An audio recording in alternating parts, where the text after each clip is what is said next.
여러분, 세계 최고의 물리학자가 한국의 한 기술을 보고 완전히 생각을 바꾼 이야기를 들어보신 적 있나요? 독일 막스 플랑크 연구소의 이집트 출신 물리학자 아말 아흐메드. 그녀는 평생 무기 기술을 경멸해왔습니다. 그런데 베를린 방산 박람회에서 한국 부스를 지나치며 던진 한마디가 있었어요. 레이저 무기? 소설이죠. 그냥 손전등에 불과합니다. 하지만 30초 만에 10기의 드론이 하늘에서 사라지는 영상을 본 순간 그녀의 세계관이 완전히 뒤바뀝니다. 빛보다 빠른 것은 없다고 믿었던 물리학자가 빛으로 만든 방패를 보고 어떤 충격을 받았을까요? 작지만 강한 나라 대한민국. 이 채널은 엄청나게 성장할 채널이니 미리 구독과 좋아요, 알람 설정 부탁드립니다. 베를린 국제방산 박람회장은 그야말로 무기들의 축제였습니다. 거대한 전시장 곳곳에는 각국의 최첨단 무기들이 전시되어 있었죠.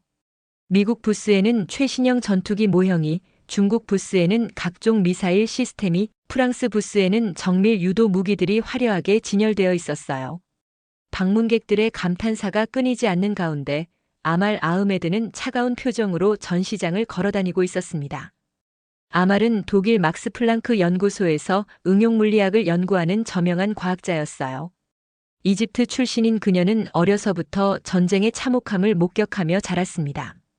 그래서 과학기술이 무기로 사용되는 것을 극도로 혐오했죠.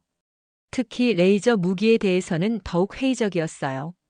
에너지 분산 문제를 해결하지 못하면 그냥 비싼 손전등일 뿐이라는 게 그녀의 지론이었거든요. 한국 부스 앞을 지나가던 아말의 눈에 실전 배치 완료라는 문구가 들어왔습니다. 다른 부스들에 비해 상당히 한산한 편이었어요. 관람객들도 별로 관심을 보이지 않았고요. 아말은 코웃음을 쳤습니다. 또 과장 광고겠지. 레이저 무기라니 정말 우스운 일이네요. 그때 한 한국인 과학자가 다가왔어요. 교수님, 혹시 직접 보신다면 생각이 바뀌실 것 같은데요. 아말은 냉담하게 답했습니다. 감사하지만 시간 낭비는 하고 싶지 않습니다. 하지만 그 과학자는 포기하지 않고 명함과 함께 이메일 주소를 건네며 말했어요. 영상 하나만 보내드릴게요. 30초면 충분합니다. 박람회가 끝나고 호텔로 돌아온 아말은 하루 종일 본 각종 무기들 때문에 기분이 무거웠습니다. 인류는 정말 서로를 죽이는 기술 개발에만 혈안이 되어 있구나. 그런 생각에 잠겨 있던 중 노트북에서 새 메일 알림이 울렸어요. 발신자는 오늘 만났던 한국 과학자였습니다. 제목은 간단했어요. K레이저 시연 영상. 아말은 처음엔 메일을 무시하려 했습니다. 하지만 뭔가 이상했어요. 다른 나라 부스에서 만난 사람들은 모두 자기 기술의 우수성을 과장되게 홍보했는데 그 한국 과학자는 달랐거든요. 과도한 자신감도 없었고 오히려 담담했어요. 한 번만 보세요라는 그 한마디에 묘한 확신이 느껴졌죠. 호기심이 생긴 아말은 결국 메일을 열어봤습니다. 간단한 인사말과 함께 영상 링크가 첨부되어 있었어요. 이것도 어차피 컴퓨터 그래픽일 거야. 그렇게 생각하며 링크를 클릭했습니다. 영상이 시작되자 황해 인근의 흐린 하늘이 화면에 나타났어요. 별다른 설명도 없이 드론 여러 대가 하늘에 떠 있는 모습이 보였습니다. 그런데 뭔가 이상했어요. 다른 레이저 무기 시연 영상들과는 분위기가 완전히 달랐거든요. 화려한 조명이나 폭발 효과도 없었고 오히려 밋밋해 보였어요. 이게 뭘 보여주려는 거지? 아말이 의아해하고 있을 때 갑자기 드론 하나가 하늘에서 사라졌습니다. 아무런 소리도 빛도 없이 그냥 추락했어요. 이어서 두 번째, 세 번째 드론도 마찬가지였죠. 아말의 눈이 점점 커졌습니다. 잠깐, 이건 뭐지?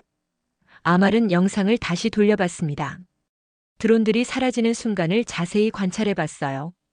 분명히 뭔가가 드론을 격추시키고 있는데 그 뭔가가 보이지 않았거든요. 전파 간섭일까요? 아니면 전자기 펄스? 하지만 그렇다면 여러 대가 동시에 영향을 받아야 하는데 드론들은 하나씩 차례대로 떨어지고 있었어요. 아말은 물리학자의 본능으로 영상을 더 자세히 분석해봤습니다. 그때 화면 하단에 작은 글씨로 열화상 카메라 영상이라고 적혀 있는 걸 발견했어요. 영상을 열화상 모드로 전환하자 놀라운 광경이 펼쳐졌습니다. 지상에서 하늘로 향하는 가느다란 빗줄기가 보였거든요. 바로 레이저 궤적이었습니다. 이건 정말로 레이저네.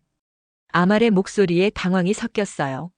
하지만 더 놀라운 건 에너지 방출 흔적이 거의 보이지 않는다는 것이었습니다. 일반적인 레이저 무기라면 엄청난 열기와 함께 주변 공기가 이온화되면서 번개 같은 현상이 나타나야 해요. 그런데 이 영상에서는 그런 흔적이 전혀 보이지 않았거든요. 30초 동안 10기의 드론이 연이어 격추됐습니다. 각각의 격추 시간은 불과 2-3초였어요. 마지막 장면에서 한국 기술자의 목소리가 들렸습니다. 빛은 총알보다 빠릅니다. 그 한마디가 아말의 머릿속을 강타했어요. 30년 동안 물리학을 연구하면서 쌓아온 상식이 흔들리기 시작했습니다. 설마 정말로 실용적인 레이저 무기를 만들어낸 건가? 다음 날 박람회장에서는 한국의 K레이저 시연 영상이 화제가 되고 있었습니다. 하지만 대부분의 반응은 회의적이었어요. 프랑스 기자가 코웃음을 치며 말했습니다. 컴퓨터 그래픽 아닌가요? 요즘 영상 편집 기술이 워낙 좋아서 뭐든 만들 수 있잖아요. 독일 무기 전문가도 고개를 저었어요. 레이저 무기는 이론적으로는 가능하지만 실전에서는 한계가 너무 많습니다. 특히 에너지 소모량과 정확도 문제는 아직 해결되지 않았거든요. 아말도 처음엔 비슷한 생각이었습니다. 하지만 밤새 그 영상을 분석하면서 이상한 점들을 발견했어요. 우선 영상의 화질과 촬영 각도가 너무 자연스러웠거든요. 만약 조작된 영상이라면 더 극적으로 만들었을 텐데 오히려 밋밋하고 현실적이었어요. 그리고 열화상 카메라의 데이터도 조작하기엔 너무 정교했습니다. 파장 안정화 기술. 아말이 중얼거렸어요. 위상 배열 시스템. 이런 기술들을 조합하면 이론적으로는 가능해. 그녀는 자신의 연구 노트를 뒤적거리며 계산해 봤습니다. 고출력 레이저의 에너지를 정밀하게 제어하고 대기 중 에너지 손실을 최소화하는 기술. 불가능하진 않았어요. 하지만 그런 기술을 실제로 구현한다는 건 다른 차원의 이야기였죠. 그때 같은 연구소의 동료 물리학자가 다가왔어요. 아말, 한국 기술에 관심 있어? 나도 그 영상 봤는데 솔직히 믿기 어렵더라고. 아말은 고민에 빠졌습니다. 평생 무기 기술을 거부해 왔는데 지금 한국의 기술에 호기심을 느끼고 있는 자신이 이상했어요. 혹시 정말로 가능한 건 아닐까? 처음으로 한국 기술 앞에서 자신의 확신이 흔들리기 시작했습니다. 박람회가 끝나고 일주일 후 아말은 놀라운 결정을 내렸습니다. 직접 한국에 가서 확인해 보기로 한 거예요. 독일 연구소에 휴가를 신청하고 인천공항행 비행기에 몸을 맡겼습니다. 내가 뭘 하고 있는 거지? 비행기 안에서도 계속 자문자답했어요.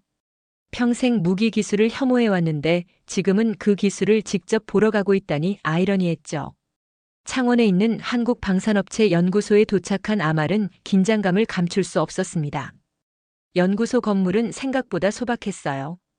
거대한 미국이나 중국 방산업체들의 화려한 시설과는 달리 실용적이고 간결한 느낌이었죠. 마중 나온 한국 연구진들도 마찬가지였어요. 과도한 자랑이나 홍보 대신 담담하게 현실을 이야기했습니다. 교수님, 실제 시연을 보시겠습니까? 연구소장의 제안에 아말은 고개를 끄덕였어요. 시험장으로 이동하는 동안 연구진들이 기술에 대해 설명해 줬습니다. 저희 K레이저는 30kW 출력으로 최대 3km 거리의 목표물을 정확히 격추할 수 있습니다. 기존 레이저 무기들과 달리 에너지 손실을 최소화하는 독자 기술을 개발했거든요. 드디어 시연이 시작됐습니다. 하늘에 드론 5대가 띄워졌어요. 아말은 고성능 망원경으로 그 모습을 지켜봤습니다. 시작합니다. 기술자의 신호와 함께 레이저 시스템이 가동됐어요. 첫 번째 드론이 3초 만에 격추됐습니다. 두 번째, 세 번째도 마찬가지였죠. 아말의 입이 벌어졌어요. 이건 정말이네요. 레이저는 미래가 아니라 현재입니다. 연구소장의 말에 아말은 아무 말도 할 수 없었어요. 그리고 더 놀라운 소식이 기다리고 있었습니다. 저희는 현재 우주 목표물 요격용 레이저도 개발 중입니다. 아말이 한국에서 K레이저 기술을 직접 확인하고 있을 때 세계 각국에서는 비상이 걸렸습니다. 프랑스 국방부에서는 긴급 회의가 소집됐어요. 한국이 정말로 실용적인 레이저 무기를 개발했다면 우리의 기존 방공 시스템은 무용지물이 될 수 있습니다. 국방부 장관의 얼굴이 심각했죠. 이스라엘은 더욱 적극적으로 움직였습니다. 모사드 요원들이 한국 방산업체 주변을 조사하기 시작했어요. 기술 유출이나 탈취 가능성을 타진해 보려는 거였죠. 하지만 한국의 보안은 생각보다 철저했습니다. 핵심 기술은 완전히 차단된 별도 시설에서 관리되고 있었거든요. 미국도 가만히 있지 않았어요. 펜타곤에서는 한국의 K-레이저 기술에 대한 긴급 대응 회의가 열렸습니다. 우리가 수십 년 동안 개발해온 레이저 무기보다 한국 기술이 앞선다는 게 가능한 일인가? 미군 수뇌부는 당황했어요. 그동안 자신들이 이 분야에서 가장 앞선다고 믿어왔거든요. 중국은 다른 방식으로 접근했습니다. 한국과의 기술 협력을 제한하면서 동시에 자국 내 레이저 무기 개발의 속도를 높였어요. 우리도 비슷한 기술을 가지고 있다며 체면을 차리려 했지만 실제로는 한국 기술에 크게 뒤처져 있었죠. 한편 아말의 고국인 이집트에서도 움직임이 있었습니다. 이집트 국방부에서 아말에게 연락이 왔어요. 교수님, 한국의 레이저 기술에 대해 자세히 알아봐 주십시오. 우리나라의 안보를 위해 기술 협력 가능성을 검토해야 합니다. 아말은 복잡한 심정이었어요. 조국의 안보를 위해서라면 무기 기술도 필요할까요? 더 놀라운 소식도 있었습니다. 유엔 평화유지군에서 K-레이저 장착을 검토하고 있다는 거였어요. 창원 연구소에서 며칠을 보낸 아말은 큰 혼란에 빠져 있었습니다. 자신이 평생 믿어온 신념이 흔들리고 있었거든요. 무기는 무조건 나쁘다고 생각해왔는데 K-레이저를 보면서 생각이 바뀌기 시작했어요. 이 기술은 단순한 공격 무기가 아니라 방어 시스템에 가까웠거든요. 연구소 숙소에서 아말은 밤새 고민에 잠겼습니다. 무기는 사람을 죽이지만 기술은 사람을 지킬 수도 있구나. K-레이저의 진짜 가치는 파괴가 아니라 보호에 있었어요. 적의 미사일이나 드론을 요격해서 민간인을 지키는 방패 같은 역할이었죠. 이집트에서 보낸 어린 시절이 떠올랐습니다.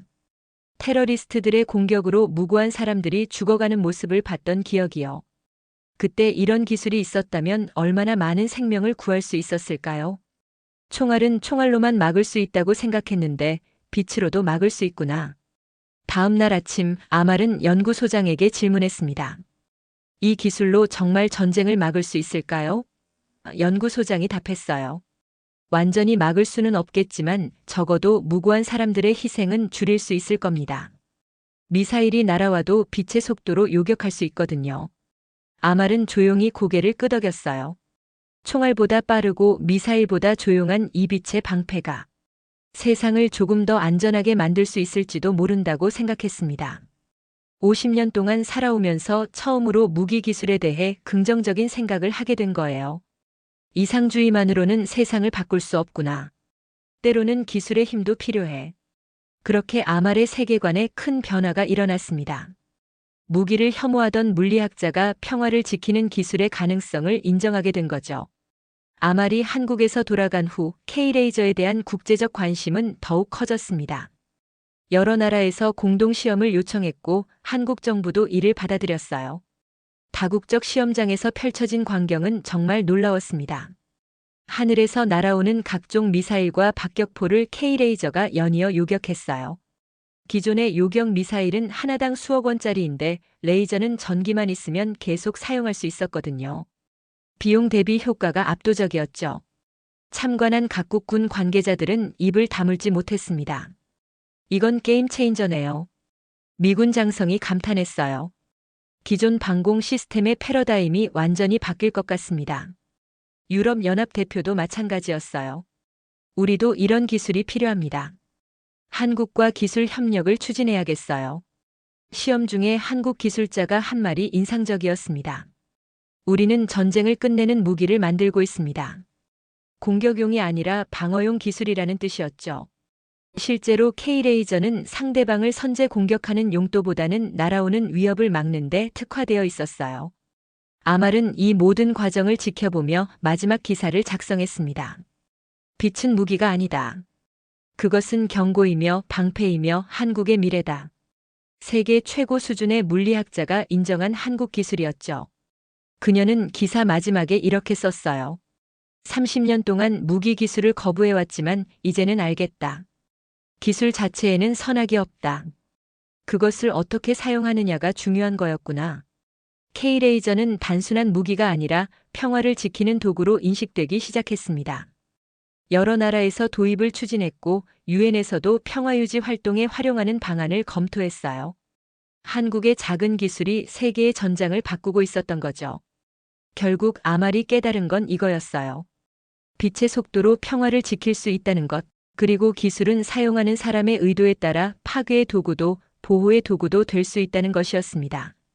한국이 만든 이 빛의 방패는 새로운 시대의 시작을 알리고 있었어요. 아말 아흐메드의 이야기는 우리에게 큰 교훈을 줍니다. 편견과 선입견으로 세상을 바라보면 진실을 놓칠 수 있다는 거예요. 세계적인 물리학자조차 한국 기술을 처음엔 무시했지만 직접 확인해 본 후에는 완전히 생각을 바꿨죠. 그리고 기술 자체에는 선악이 없다는 것도 중요한 깨달음입니다. 같은 기술이라도 어떻게 사용하느냐에 따라 파괴의 도구가 될 수도 평화의 도구가 될 수도 있거든요. K레이저는 단순한 무기가 아니라 우리를 지키는 빛의 방패였습니다. 빛보다 빠른 것은 없다는 물리학의 법칙을 평화를 위해 활용한 한국의 지혜였죠. 작지만 강한 나라 대한민국이 세계에 보여준 또 하나의 기적이었어요. 당신의 구독은 우리의 진짜 이야기를 세상에 알리는 힘이 됩니다. 다음 내용도 궁금하시다면 구독과 좋아요, 알람 설정 꼭 잊지 마세요.